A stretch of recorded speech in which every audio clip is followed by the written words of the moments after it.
Hi everyone, स्वागत है आप सबका आपके अपने चैनल केयर्स क्लासेस में। आज के इस लेक्चर में हम सब देखेंगे क्लास 12th का फिजिक्स, जिसमें इसके पहले वाले लेक्चर में हम सब लेंस मेकर सूत्र तक देख चुके हैं। तो आपने लास्ट में क्या देखा था? लेंस मेकर सूत्र का फार्मूला क्या था? यदि मान लो ये आपका लेंस है और इसके दोनों साइड अपवर्तनांक समान है, n1 अपवर्तनांक है और लेंस का अपवर्तनांक कितना है? n2। तो इसके लिए आपको जो फार्मूला मिला था, यदि आपने u दूरी पे वस्तु रखा था और मान लो इसका v दूरी पे प्रतिबिंब बना है, तो आपने फार्मूला देखा था 1/v - 1/u बराबर n-1 इंटू 1/r1 - 1/r2 ना। ये तब फार्मूला अप्लीकेबल होगा जब लेंस के दोनों तरफ माध्यम क्या हो? समान। और अगर लेंस के दोनों तरफ माध्यम समान नहीं है, मान लो इधर का अपवर्तनांक है n1, इधर का और लेंस का अपवर्तनांक है n2 और लेंस के जो दूसरी साइड माध्यम रखा है उसका अपवर्तनांक कितना है? n3। तो इसके सामने यदि इधर u दूरी पर वस्तु रखा जाए और इसका प्रतिबिंब v दूरी पर बने, तो उस केस में फार्मूला क्या होता था? n3/v माइनस n1/u बराबर ना। आपको क्योंकि r1 के बारे में लिखना है, तो r1 के लिए n1 से n2 में प्रकाश आएगा, तो n2 - n1/r1 plus n3 minus, क्योंकि अब प्रकाश n2 से n3 में जाएगा, n3 - n2/, दूसरे पृष्ठ के लिखियो तो r2। ये फार्मूला है। ये कब फार्मूला है? जब लेंस के दोनों तरफ माध्यम भिन्न भिन्न। तो अब आपको पता है लेंस में कितने फोकस होते हैं? 2 फोकस होते हैं, एक प्रथम फोकस होता है और एक द्वितीय फोकस होता है। तो क्या प्रथम फोकस और द्वितीय फोकस दोनों वैल्यू वाइज यानी परिमाण में बराबर होते हैं? ये जरूरी नहीं है। हो सकता है प्रथम फोकस दूरी 10 सेंटीमीटर हो, लेकिन द्वितीय फोकस दूरी 20 सेंटीमीटर भी हो सकता है, या दोनों बराबर भी हो सकता है। प्रथम फोकस दूरी ज्यादा, द्वितीय फोकस कम हो सकता है, द्वितीय फोकस कम और प्रथम फोकस ज्यादा हो सकता है। तो कुछ भी केस हो सकता है, वो निर्भर करता है कि दोनों तरफ माध्यम जो रखा है उसका अपवर्तनांक क्या है। तो आइए आज हम वही प्रूव करके देखते हैं कैसे लेंस का दोनों फोकस भिन्न भिन्न होता है और कब दोनों फोकस क्या होता है? समान होता है। तो हम इसी फार्मूला से अपना आगे कंटिन्यू करेंगे। तो आप हेडिंग भी डाल सकते हो कि लेंस के प्रथम फोकस एवं द्वितीय फोकस में संबंध, दोनों में क्या संबंध है, कैसा रिलेशन है दोनों के बीच में। लेंस के प्रथम फोकस और द्वितीय फोकस में संबंध।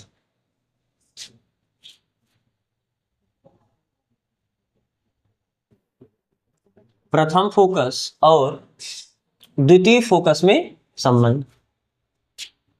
तो हम ये केस लेके चल रहे हैं जब दोनों साइड माध्यम क्या हो?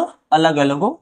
तो अगर जब दोनों साइड माध्यम अलग अलग होगा तो इधर का अपवर्तनांक n1, यहाँ का n2 और इधर का अपवर्तनांक n3। तो चूंकि लेंस से अपवर्तन का सूत्र क्या होता है? लेंस से अपवर्तन के लिए आप ये जानते हो क्या? n2/v, क्योंकि अलग अलग है ना, तो अब बड़ा वाला formula n2/v minus n1/u, n2 - n1/r1 plus n3 - n2/r2। आप ये जानते हो। मान लेते हैं, चलो इसे समीकरण नंबर कितना? 1। अब आप लेंस की प्रथम फोकस और द्वितीय फोकस का परिभाषा पढ़े। तो लेंस के प्रथम फोकस की परिभाषा में आपको क्या बताया गया था? प्रथम फोकस क्या होता है? लेंस में मुख्य अक्ष पर स्थित ऐसा बिंदु जहां से चलने वाला प्रकाश किरण अपवर्तन के पश्चात मुख्य अक्ष के क्या हो जाता है। तो आप यहाँ इस फोकस को आपने बोला था प्रथम फोकस, और ये जो दूरी था इसको आपने बोला था प्रथम फोकस दूरी, और इसे दर्शाए किससे थे? f'। तो यदि आप यहां पर वस्तु रखो तो इसका प्रतिबिंब अनंत पर बनेगा, क्योंकि यहां से चलने वाला प्रकाश किरण कहां जा रहा है? अनंत जा रहा है। मुख्य अक्ष के समांतर जा रहा है। समांतर होने का मतलब कहीं अनंत पे जाके कट करेगा। तो इसके लिए आप क्या बोल सकते हो कि यदि वस्तु कहां हो? प्रथम फोकस दूरी यानी f' पर। इसके लिए प्रतिबिंब कहां बना? इनफाइनाइट पर। तो क्या इस फार्मूले से आओ, चूंकि या आप लिख सकते हो यदि u बराबर f' यानी प्रथम फोकस दूरी है, तो इस केस में v बराबर क्या होता है? अनंत। तो ये वैल्यू इस फार्मूला में रखो, क्या हो जाएगा? n2/v, v का वैल्यू कितना है? इनफाइनाइट, माइनस n1/u, u का वैल्यू क्या है? f' बराबर n2 - n1/r1 plus n3 - n2/r2। This implies that something upon infinite ये कितना हो जाएगा? 0। किसी भी चीज का बटे जीरो तो वैल्यू, सॉरी किसी भी चीज का बटे अगर इनफाइनाइट हो तो जीरो होता है ना, तो ये पूरा वैल्यू कितना हो जाएगा जीरो, तो यहाँ पर बचेगा कितना minus n1 upon F dash, ये बराबर हुआ n2 माइनस n1 अपान r1 plus n3 minus n2 अपान r2। मान लेते हैं इसे समीकरण नंबर 2। ये तो आपने प्रथम फोकस के परिभाषा से इसे लिखा।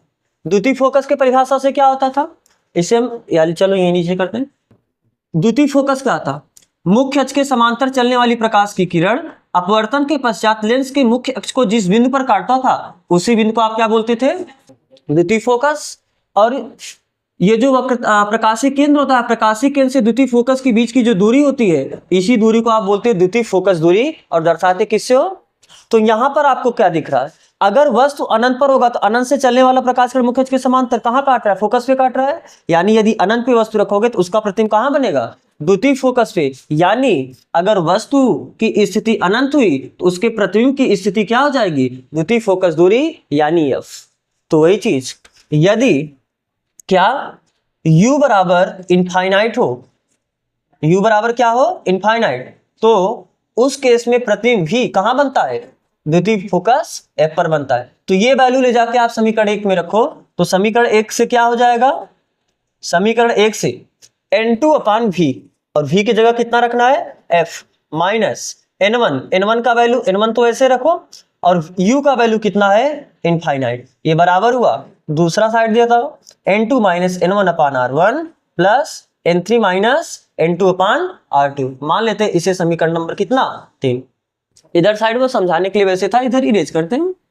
तो अब बताओ, क्या आप समीकरण 2 और 3 को देखो, दोनों का राइट साइड बराबर है क्या, इधर भी n2 माइनस n1 अपान r1 plus n3 minus n2 अपान r2, और इधर भी n2 माइनस n1 अपान r1 plus n3 minus n2 अपान r2। तो जब दोनों का राइट साइड बराबर तो दोनों का लेफ्ट साइड भी बराबर होगा, तो आप क्या बोलोगे किस किस समीकरण से, समीकरण 2 और 3 से। क्या बोलोगे, जब दोनों का राइट साइड बराबर है तो लेफ्ट साइड भी बराबर होगा, यानी माइनस n1 अपान f डैश ये बराबर हुआ n2 अपान।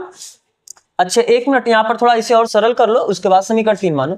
देखो यहाँ पर क्या है n1 अपान इनफाइनाइट, तो कोई भी चीज बटे इनफाइनाइट होता है तो ये वैल्यू जीरो हो जाएगा, तो ये पूरा वैल्यू कितना हो जाएगा जीरो। तो यहाँ पर बचेगा कितना n2 अपान f बराबर, इधर कितना बचा n2 माइनस n1 अपान r1 plus n3 minus n2 अपान r2, इसे समीकरण 3 मानो। ठीक है, तो अब बताओ, तो इस समीकरण का राइट साइड, सॉरी जब दोनों का 2 और 3 का राइट साइड बराबर है तो इसका लेफ्ट साइड बराबर होगा, तो पहले समीकरण का लेफ्ट साइड है minus n1 upon F dash, और दूसरे सॉरी समीकरण 3 का जो लेफ्ट साइड है वो कितना है n2 अपान एफ। बोल सकते हैं ऐसा, हम इसे ऐसे लिख देते हैं, ध्यान से देखना, माइनस क्रॉस मल्टीप्लाई, यानी n1 की जगह f और f की जगह n1, ऐसा कर सकते हो ना। तो f यहां पर चला जाएगा तो f अपान एफ डैश हुआ, ये बराबर हुआ, ये n1 तो नीचे आएगा तो ये कितना हो जाएगा बराबर है n2 अपान n1। तो क्या यहां से आपको यहां से आप बोल सकते हो क्या ऐसा कि f बराबर एफ डैश, आप अगर पक्षांतर भी करोगे एफ डैश उधर जाके क्या हो जाएगा, गुणा हो जाएगा, फिर भी माइनस एफ बराबर एफ डैश इंटू इतना रहेगा, तो इंटू में इतना है तो बराबर तो हो ही नहीं सकता है, बात समझ में आ रहा है। तो ये समीकरण सीधा देख के लग रहा है कि f आपका f डैश के बराबर नहीं है, तो ये समीकरण क्या बता रहा है कि f ये नहीं बराबर है किसके, f डैश के। तो बराबर कब होगा, यदि लेंस के दोनों तरफ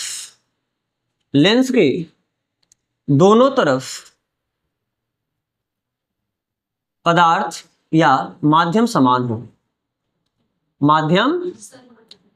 हो, उस केस में, क्योंकि अगर लेंस के दोनों साइड माध्यम समान है तो इधर का अपवर्तनांक n1 है तो इधर का भी अपवर्तनांक n1 ही होगा, तो इसे हम तो बोले अभी n3, तो n3 किसके बराबर हो जाएगा n1।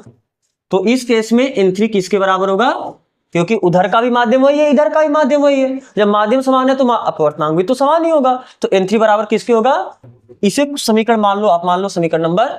तो समीकरण 4 आप से क्या लिख सकते हो, समीकरण 4 से क्या minus F upon F dash ये बराबर होगा, यहां पर n2 ना होके सॉरी यहां पर n2 ना होके यहां पर फार्मूला में क्या है n3 है, ठीक है, यहां पर ये क्या है, आप इसे n3 बना लेना जहां जहां लिखियो n3।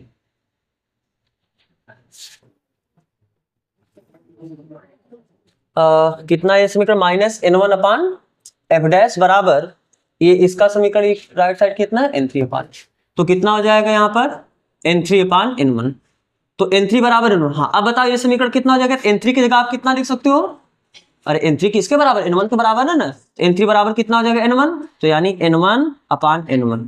तो क्या ये कैंसिल हो जाएगा, अरे जी n1/n1 तो कैंसिल हो जाएगा, तो कैंसिल होने के बाद -f/f' ये बराबर किसके होगा, 1 के। अब बताओ तो क्या f' का उधर जाके गुणा हो सकता है कि नहीं, क्योंकि भाग उधर जाके क्या आ जाएगा गुणा, तो कितना हो जाएगा, दिस इंप्लाइज दैट -f बराबर f'।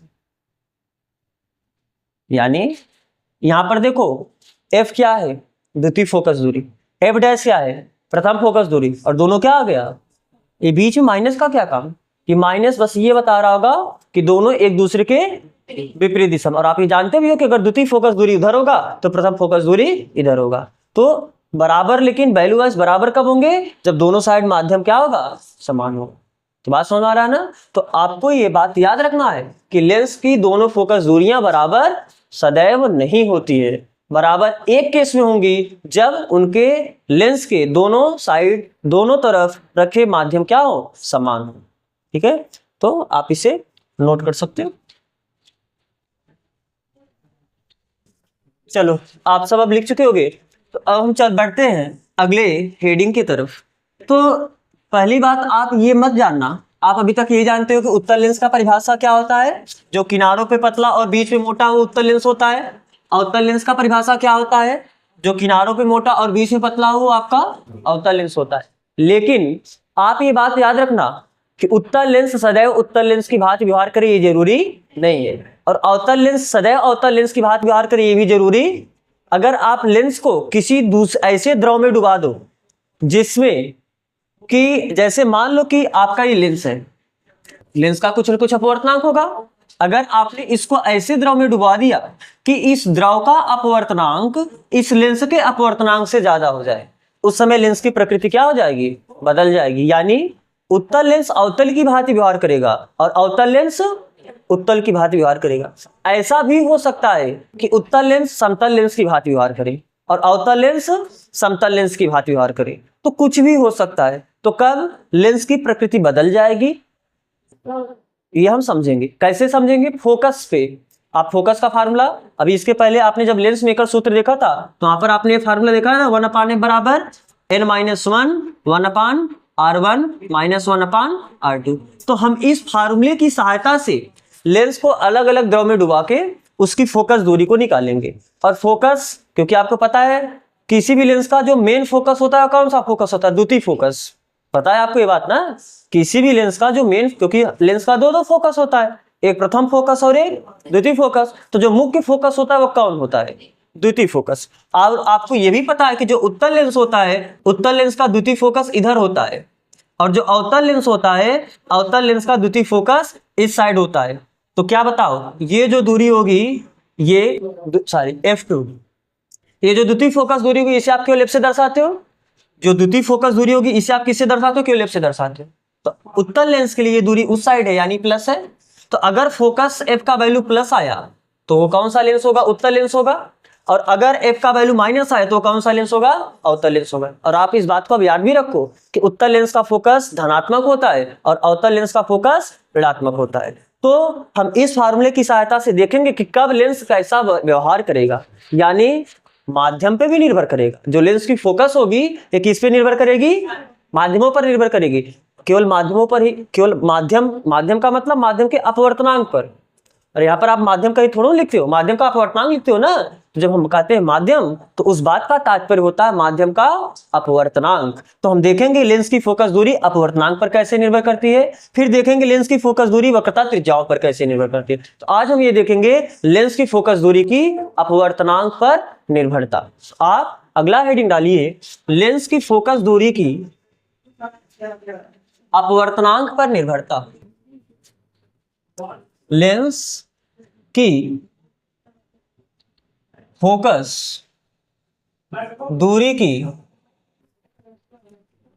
अपवर्तनांक पर निर्भरता।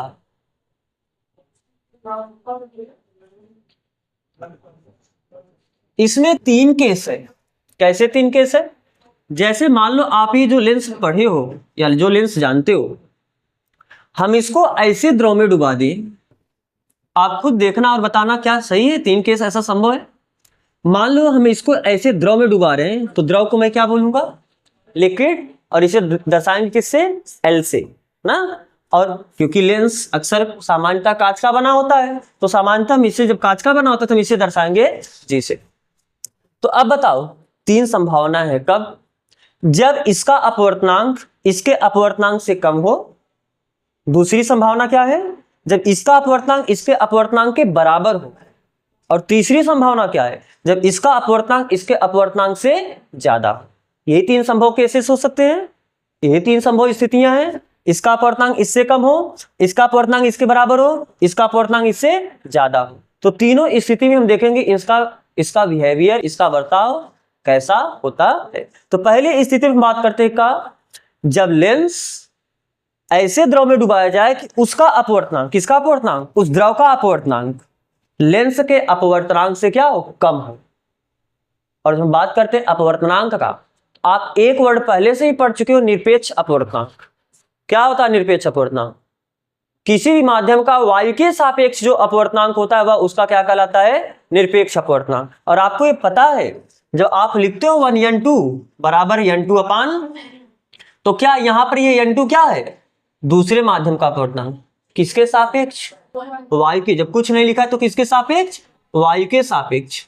यहां पर ये पहले माध्यम का अपवर्तनांक है, कुछ नहीं लिखा है, किसके सापेक्ष, तो ये भी किसके सापेक्ष है, वायु के सापेक्ष। तो जब हम किसी माध्यम के अपवर्तनांक का बात करते हैं तो वायु के सापेक्ष बात करते हैं। बात समझ में आ रहा है ना। तो जब हम बोल रहे हैं कि इसका अपवर्तनांक यानी लिक्विड का अपवर्तनांक, तो किसके सापेक्ष हम बोल रहे हैं, वायु के सापेक्ष। जब हम बोल रहे हैं ग्लास का अपवर्तनांक यानी इस कांच का अपवर्तनांक यानी इस लेंस का अपवर्तनांक, तो किसके सापेक्ष बोल रहे हैं, वायु के सापेक्ष बोल रहे हैं। तो अभी मैंने क्या बोला कि जो लिक्विड का अपवर्तनांक है, लिक्विड के अपवर्तनांक को आप ऐसे NL लिखोगे, और जो ग्लास का अपवर्तनांक होगा उसको आप ऐसे NG लिखोगे। तो अभी हम क्या स्थिति लेके चले कि ये अपवर्तनांक कम है यानी ये छोटा है, और NG यानी ग्लास का अपवर्तनांक बड़ा है। तो यहां पर किसके सापेक्ष बोला, वायु के सापेक्ष बोला। बात समझ में आ रहा है ना। तो चलो आप यही सबसे पहले स्थिति फर्स्ट हेडिंग डालो इसमें। अब इसमें 3 स्थितियां समझ में आ रही है ना, तो हम पहले स्थिति पे अपना डिस्कशन करेंगे। तो स्थिति फर्स्ट आप क्या लिखोगे, या आप लिख सकते हो ऐसे, स्थिति फर्स्ट। स्थिति फर्स्ट क्या, जब लेंस को ऐसे द्रव में डुबोया जाए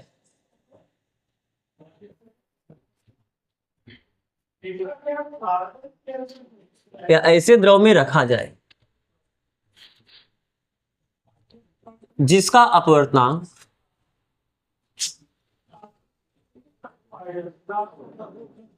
कोष्ठक में आप लिख सकते हो वायु या निर्वात के सापेक्ष, जिसका अपवर्तनांक लेंस के पदार्थ के अपवर्तनांक से कम हो।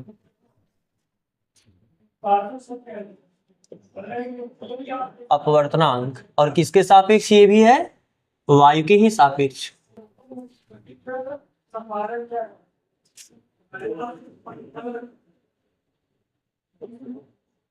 यानी इस केस में क्या बोला, चलो हम यहां पर एक फिगर अपनी सुविधा के लिए बनाते रहेंगे।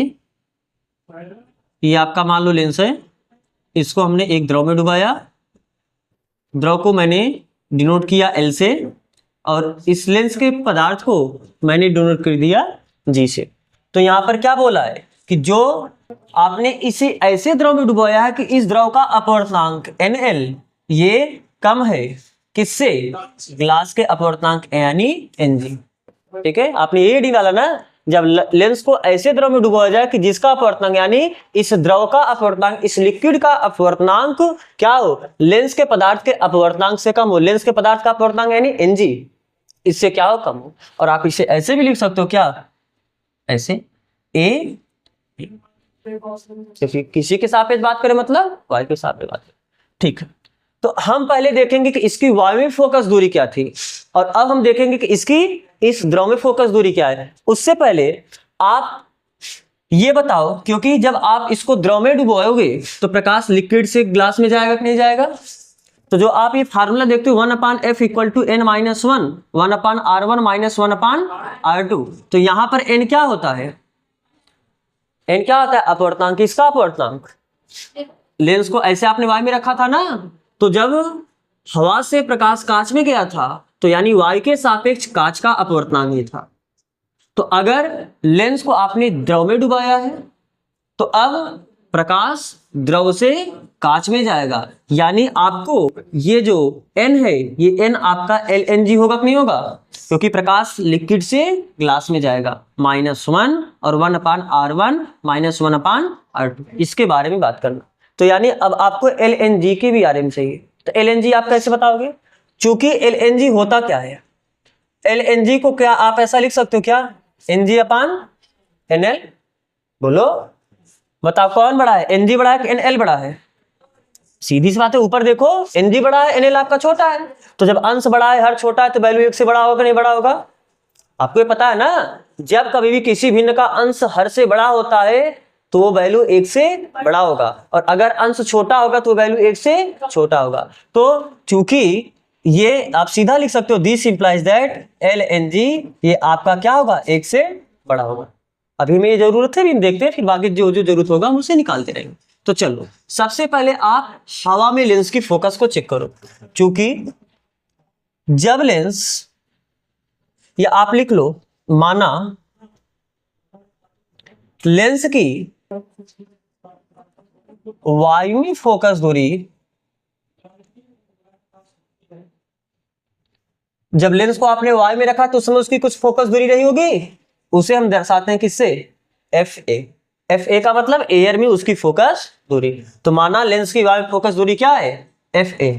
तो आप क्या लिख सकते हो? 1/f बराबर क्या होता है? n-1 1/r1 माइनस 1/, यही फार्मूला जानते हो।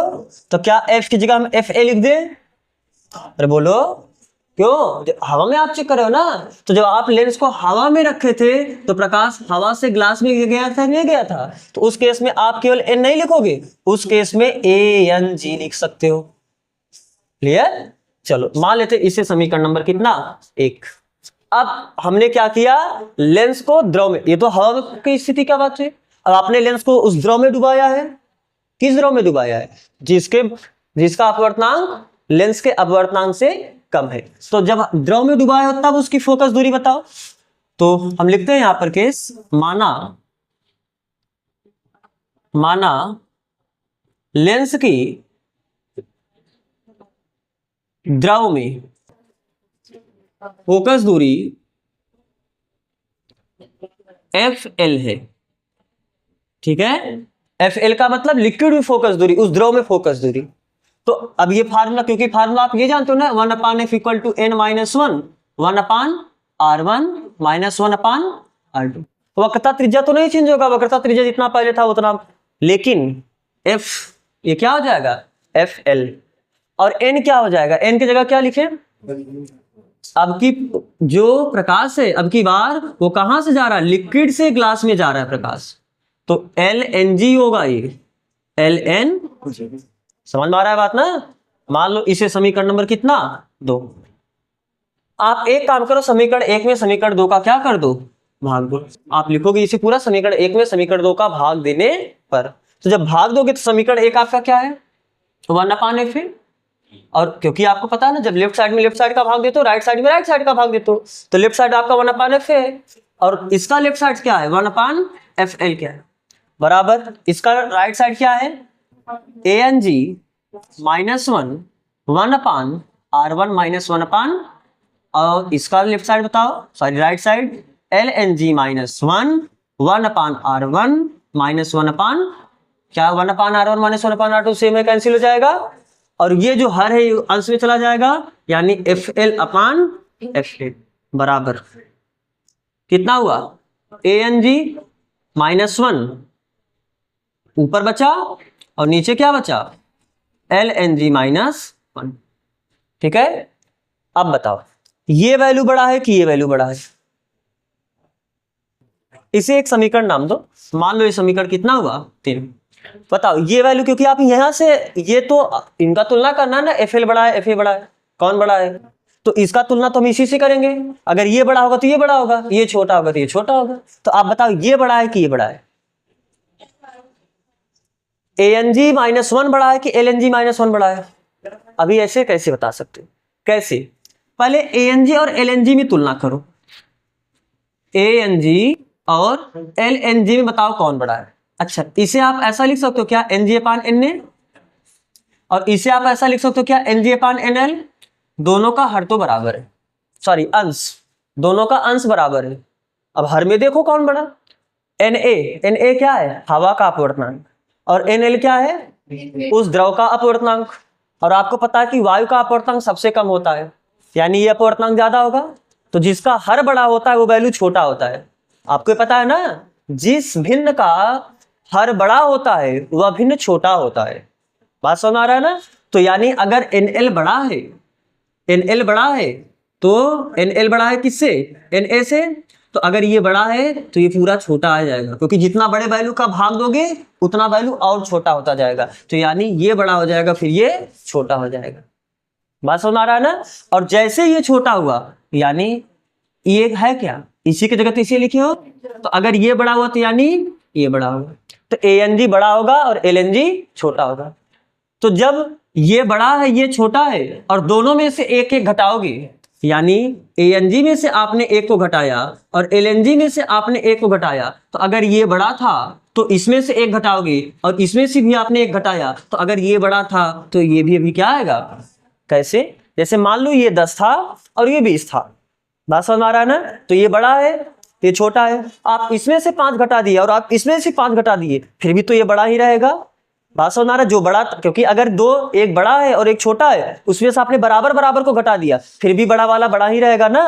तो वही चीज है कि अगर ये वैल्यू बड़ा था, ये वैल्यू छोटा था और आपने दोनों में से एक को ही घटाया, तो बराबर वैल्यू को घटाया, जब आपने बराबर वैल्यू को घटाया तो बड़ा वाला फिर भी बड़ा ही रहेगा। तो यानी ANG -1 ये बड़ा है और LNG -1 ये छोटा है। इसका मतलब क्या हुआ? ANG -1 ये बड़ा है यानी अंश बड़ा है, और LNG -1 यानी हर छोटा है। तो अगर अंश बड़ा है और हर छोटा है तो ये वैल्यू 1 से क्या आएगा? बड़ा आएगा। तो इस बात को हम लिखते हैं यहाँ पर। पहले आप इसे कॉपी करो, आप यहीं तक लिखना, केवल आप समीकरण 3 तक लिखना। अभी इसे हम थोड़ा व्यवस्थित करेंगे तो समझाने के लिए बस वैसे लिखे थे। चलो फिर आप इसे लिख चुके होगे यहां तक, समीकरण 3 तक। तो अब हम इधर इरेज करते हैं।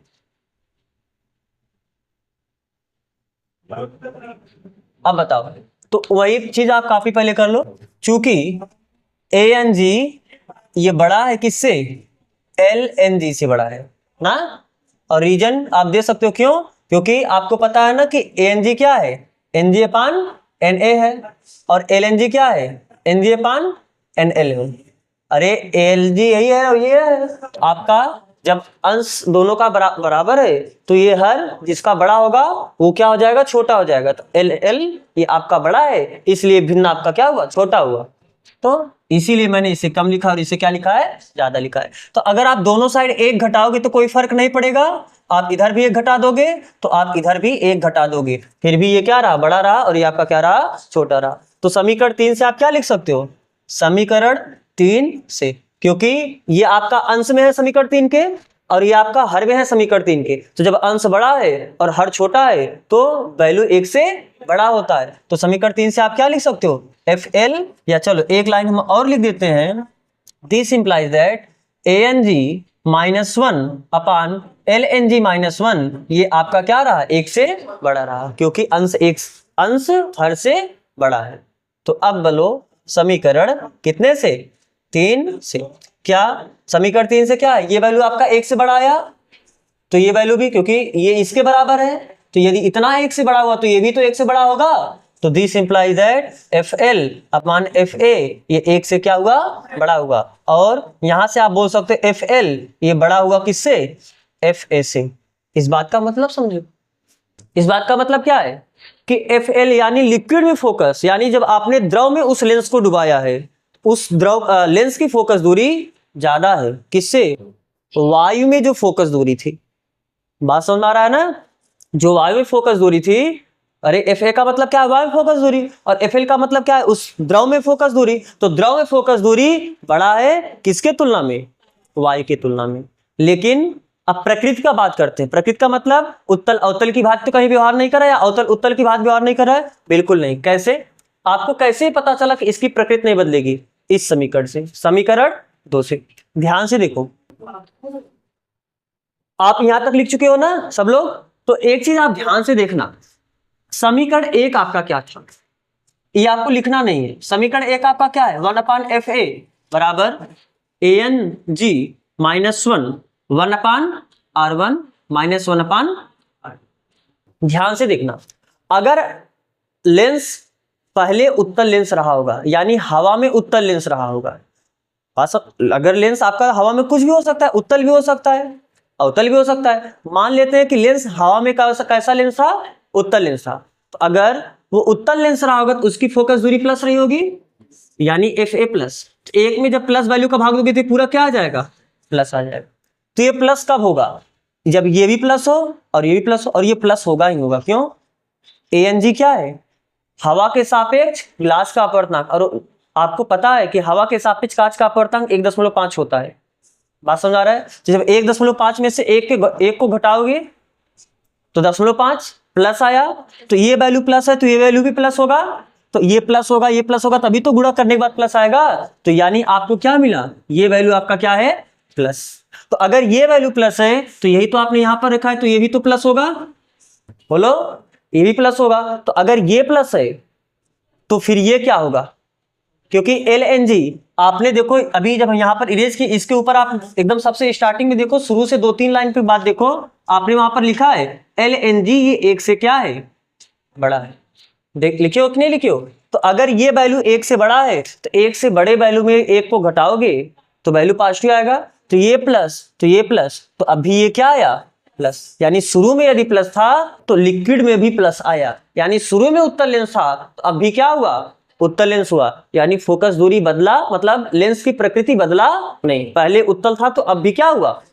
और अगर मान लो शुरू में ये अवतल, हवा में जो आपने लेंस को डुबाया, जरूरी नहीं कि आप लेंस को, मतलब जिस द्रव में आपने लेंस को डुबाया वो लेंस आपका उत्तल, वो लेंस आपका अवतल भी हो सकता है। तो शुरू में मान लो आपने अवतल लेंस हवा में रखा था, तो अवतल लेंस की फोकस दूरी क्या होती है, माइनस। तो यानी ये वैल्यू क्या रहा होगा, माइनस। तो आपको पता है ये तो हमेशा प्लस होगा क्योंकि ये वैल्यू 1.5 है। हवा ये NG का मतलब क्या है, कांच का अपवर्तनांक, कांच का अपवर्तनांक 1.5 होता है। तो 1.5 में से 1 घटाओगे 0.5 वैल्यू प्लस आया, तो ये प्लस है, तो ये क्या होगा, माइनस। क्यों, क्योंकि प्लस में माइनस को गुणा करोगे तभी तो माइनस आएगा ना।